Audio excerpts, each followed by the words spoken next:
അസ്സലാമു അലൈക്കും വറഹ്മത്തുള്ളാഹി വബറകാതുഹു. എല്ലാവർക്കും പുതിയൊരു വീഡിയോയിലേക്ക് സ്വാഗതം. പ്രിയപ്പെട്ടവരെ, ഇന്ന് തറാവീഹ് 16ാമത്തത് നമസ്കരിക്കേണ്ട രാവാണ് കേട്ടോ. 16ാമത്തെ തറാവീഹ് നമസ്കരിച്ചാലുള്ള പ്രതിഫലം എന്താണെന്ന് വെച്ചാൽ, നരകത്തിൽ നിന്നുള്ള മോചനവും സ്വർഗത്തിലേക്കുള്ള പ്രവേശനവും അല്ലാഹു തആല രേഖപ്പെടുത്തുന്നതാണ് കേട്ടോ ഇന്നത്തെ തറാവീഹ് നമസ്കരിച്ചാലുള്ള പ്രതിഫലം. നമ്മളെല്ലാവരും ജീവിക്കുന്നത് തന്നെ എന്തിനാണ്? നരകമോചനവും സ്വർഗപ്രവേശനവും ആണല്ലേ. അപ്പോൾ ഇൻഷാ അല്ലാഹ് പിന്നെ ഒരു കാര്യം പ്രത്യേകം ശ്രദ്ധിക്കേണ്ടത് എല്ലാവർക്കും അറിയാം, എന്നാലും ഇന്ന് തുടങ്ങിയിട്ടാണ് കേട്ടോ വിത്റിൻ്റെ അവസാനം കുനൂത്ത് ഓതേണ്ടത് കേട്ടോ.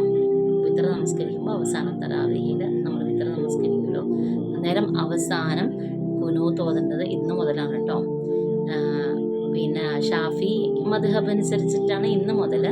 ഹനഫി മദ്ഹബിൽ ഓൾറെഡി ഉണ്ട് കേട്ടോ. ഇൻഷാ അല്ലാഹ് നന്നായിട്ട് അമൽ ചെയ്യാനൊക്കെ അല്ലാഹു തൗഫീഖ് നൽകട്ടെ. ഇക്കാരണങ്ങൾ കൊണ്ട് അല്ലാഹു തആല